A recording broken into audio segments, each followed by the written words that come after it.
Man, it all sounds exciting. Wow, pow, black and yellow's back. Mike McCarthy, next head coach of the Pittsburgh Steelers, going home to Pittsburgh where he grew up a Steelers fan. Maybe reuniting with Aaron Rodgers in Pittsburgh. It won't work. It's a bad idea for so many reasons that I will now detail. Yeah, Mike McCarthy and Aaron Rodgers did one great thing together long ago in a galaxy far away in Green Bay. We're going back now, 16 years to the year that as a road wildcard team, the Green Bay Packers got weirdly hot and won at Philadelphia by hook or crook. It went to the last throw. Michael Vick threw an end zone interception to end that one.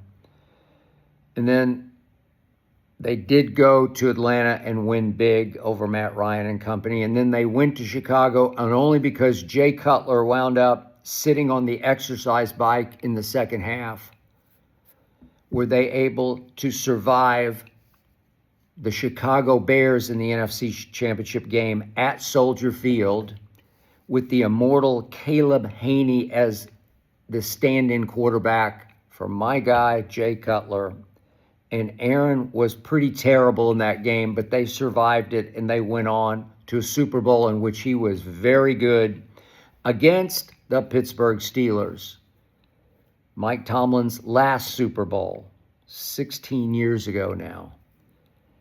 And Aaron was great against a Troy Polamalu who should not have been playing on a pulled hamstring. And the other safety was my guy, Ryan Clark, on his last legs. And Aaron threw a post pattern pass for the breakaway touchdown to my guy, Greg Jennings. And he did that. He was the Super Bowl MVP. And since then, neither Aaron Rodgers nor Mike McCarthy, or for that matter, Mike Tomlin, has been very good. Aaron's now 7-10 since that long ago, far away Super Bowl. Aaron Rodgers is washed up, but the Steelers now can't let him go because they loved playing for him and with him because he was on his best behavior of his career, even though after the playoff loss at home on the Monday night to the Houston Texans, Aaron threw everybody under the bus, as he does, the all-time blame-deflecting, finger-pointing diva that he is. In rare form after that game, talked about how, I thought we had a great week of preparation, and I was so surprised we had so many missed assignments tonight. That's Aaron bleepin' Rodgers now. He was a disaster, obviously, especially in the fourth quarter. It was 7-6 going to the fourth, and he fell all apart because he's lost his nerve for standing in the pocket. He's lost any speed that he used to have outside the pocket. He's hanging on for dear life, but he had a lot of the veteran players over for weeknight skull sessions, film sessions, bonding sessions, and they love playing with him, and I think they want him back, and I think he wants to go back, obviously now reuniting with Mike McCarthy. So Aaron's 7-10 since that long ago, far away Super Bowl in the postseason, and Mike McCarthy is actually 7-11, having participated in many of those Aaron games, many of them very lucky. Don't get me started on how much fortuitous luck that he had, Aaron and Mike McCarthy, in those playoff wins. Remember, there was the Dez Cauditt game at Green Bay. There was the game at Jerry World against my Cowboys, who were the 1 seed that year in 2016, Zeke's first year as rookies. And it took 2 intergalactic hand of God field goals by Mason Crossbar to save and win that game for Aaron Rodgers. there were so many lucky games. I won't detail them for you, but here's all you need to know about Aaron Rodgers right now. His final year in Green Bay, he finished 26th of 31 quarterbacks in QBR, my favorite quarterback ranking stat, which tells all. 26th of 31 that year. And Green Bay said, that's enough, Aaron. We've seen enough. And then he goes to the Jets. He misses the first year because he tore his Achilles. That first full year with the Jets, he went 5-12 as the starter. He finished 25th of 32 qualified quarterbacks in QBR. Then this year for the Pittsburgh Steelers, he finished 23rd of 28 quarterbacks qualified in QBR. So I guess you could say he's actually getting better and worse. He goes 26th the final year in Green Bay, 25th the first full year starting with the Jets, the only year, and then 23rd this year starting with the Pittsburgh Steelers in QBR. Last 3 seasons, last 3 teams where he's been the full-time starter, he's 23-27 during the regular season, 23-27. His average QBR is 42 on a scale of 0 to 100, so he's obviously well below average. And Mike McCarthy in 2017 went 7-9 as the head coach of Aaron Rodgers' Green Bay Packers. And then in 2018, with rampant reports about how he was low energy and low commitment, he was fired after week 13 of 2018 after this team had gone 4-7-1. So 7-9, then 4-7-1. After that long ago, far away Super Bowl, Mike McCarthy 7-11 in the postseason, because I know it all too well what happened at the end of his run, which was with my Dallas Cowboys. So Mike McCarthy took over and went 6-10 the first year with my Cowboys. Injuries, quarterback injuries, got it. And then he had 3 straight very good regular seasons, which just got him this job in Pittsburgh at age 62. But he had 3 straight 12-5s, followed by nightmarish playoff performances. As I said, the great irony here is I always wanted, if I could play in the NFL, to play for Mike Tomlin, just because every time he spoke, I came up out of my chair and I wanted to run through the brick wall for him. One of the great motivators in the history of sports, Mike Tomlin. The worst motivator I have ever carefully, closely observed is Mike McCarthy. So from that Mike to that Mike. Bump on a sideline log, will insist on calling plays. The opposite of a motivator. The driest, dreariest pregame, halftime speaker I have ever heard is Mike McCarthy. But astute with the X's and O's, solid with the game plans, solid play caller, not a creative play caller, but very solid with all the numbers. He's a student of the game, but not high energy, not high octane, zero charisma, and just low energy. Doesn't instill, create, detonate energy with the football team. But they did go 12-5 because they were a talented football team. And then that happened, the postseason happened. He went 1-3 in the playoffs with my Dallas Cowboys.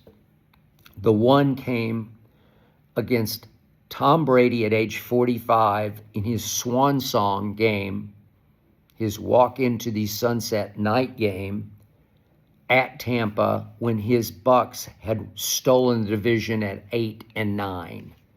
And the Cowboys won that game easily. And Micah Parsons actually had his one and only playoff sack late in that game against Tom Brady with under 2 minutes to go in a blowout. The other playoff games that I had to watch Mike McCarthy coach were at San Francisco when actually the defense played very well against a young Brock Purdy. But the offense that Mike McCarthy called was a nightmare of a disaster. Dak Prescott played his worst playoff game.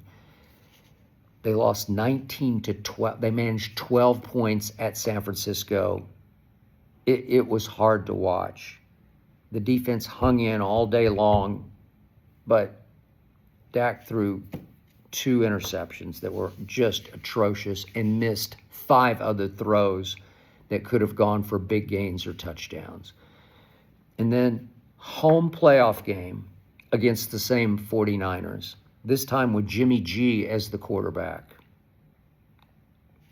A home playoff game that Mike McCarthy had his team completely unready to play. And the 49ers, as solid underdogs at Dallas, at Jerry World, took the game over from the start. It got weirdly, misleadingly close at the end, and Dak couldn't get the ball spotted in time for a Hail Mary. But start to finish, the 49ers were convincingly better than my team, my Dallas Cowboys, because Mike McCarthy did not have my Cowboys ready to play in that game, which brings me to the biggest disaster of my Cowboy-loving life that dates to age 10 for me. I know all the playoff games. I know them all. I started with the Cowboys in their second year of existence.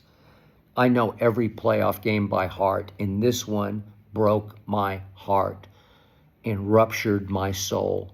This was the game that Mike McCarthy did not have the Dallas Cowboys ready to play as the 2 seed versus the 7 seed Green Bay Packers, his former team. The 7 seed, the youngest team in the postseason, with Jordan Love in his first year starting at quarterback. And they came in to Jerry World, and I look up, and it's 27-0 in the second quarter before halftime. 27-0. Dak garbage yarded it at the end of the game and brought us back to 48-22. But we were a disaster of a nightmare, of an enigma, with Mike McCarthy, quote-unquote, motivating, operating this team, calling the plays for this team. It was the most humiliating single game I've ever rooted for in my life. Never anything like it. Dak got into it with CD early. The team just wasn't ready to play its first playoff game at home, and I dump all of that on Mike McCarthy's doorstep. That's why Jerry Jones said, okay, you're on the clock, pal. And they come back and go 7-10 the next year. Yeah, Dak got hurt, and it's a mishmash of injuries and problems. 7-10, and he was fired. But I will never, ever get over that Green Bay game. And it's why Mike McCarthy is the polar opposite as a motivator of Mike Tomlin. The polar, literal polar cold opposite. He is the melting ice to the fire that was Mike Tomlin. But obviously, I can't defend what has happened to Mike Tomlin and the Pittsburgh Steelers because I'm afraid the Steelers are no longer the Steelers. I mean, okay, so Mike Tomlin won the one Super Bowl 17 years ago, then lost the one to Mike McCarthy and Aaron Rodgers it's now 16 years ago. Since then, he's Mike Tomlin 3-11 in the postseason, and 5 times since that Super Bowl he missed the playoffs, and 8 times he lost the first playoff game. So in 13 of Mike Tomlin's 15 years since that long ago, far away Super Bowl, 13 of 15, the Steelers either lost the first playoff game or missed the playoffs. And because there's no obvious heir apparent at quarterback, unless you like Will Howard, and I have respect. I mean, he led Ohio State, didn't lead them, but he was the quarterback for a national champion. And I liked his toughness. I liked his competitiveness. I thought he played very well. So he's there as a, what was he, fifth or sixth round pick. You got the 21st pick in the draft in Pittsburgh this year because you did, by hook or crook, steal the division thanks to a missed Tyler Loop field goal. But you had the most expensive, the highest paid defense in all of pro football, and it finished 26th in yards allowed. So you have no obvious heir apparent to Aaron Rodgers except for maybe Will Howard or Mason Rudolph, still there. He's not a bad backup, but he's not the answer going forward, obviously.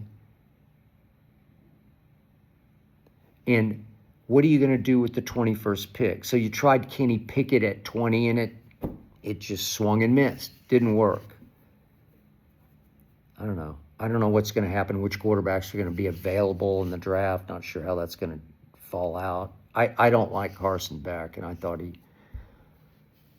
he showed you what he is and what he isn't in the national championship game. But could he fall there maybe if you want to try that? I don't think it'll work. I just don't think Mike McCarthy will work, especially if you bring back what's left of Aaron Rodgers just to reunite them in Pittsburgh. I know Omar Khan, the GM, raved about Aaron Rodgers. I know the Rooneys and the ownership raved about Aaron Rodgers. I think they would be prone, under the circumstance of having no heir apparent, to bringing Aaron back. And it sure sounded like in his post-game press conference that he said he had the most fun he's ever had in pro football. So I think he wants to play again. What would he be, 42 next year? It won't work. It won't work. I'm not a Mike McCarthy believer.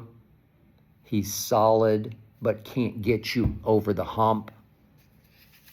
He had Aaron at his greatest 16 years ago and won a championship.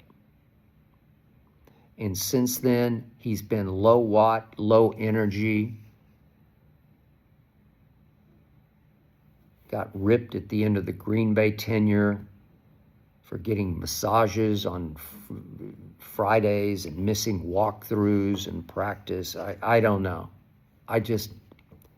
He's just blah to me, a bump on a sideline log, and I just don't think this is a good idea for what's left of Aaron Rodgers and, frankly, what's left of the Pittsburgh Steelers. I don't think he's going to bring them back to the living as the polar opposite of Mike Tomlin. Forgive me, Steeler Nation.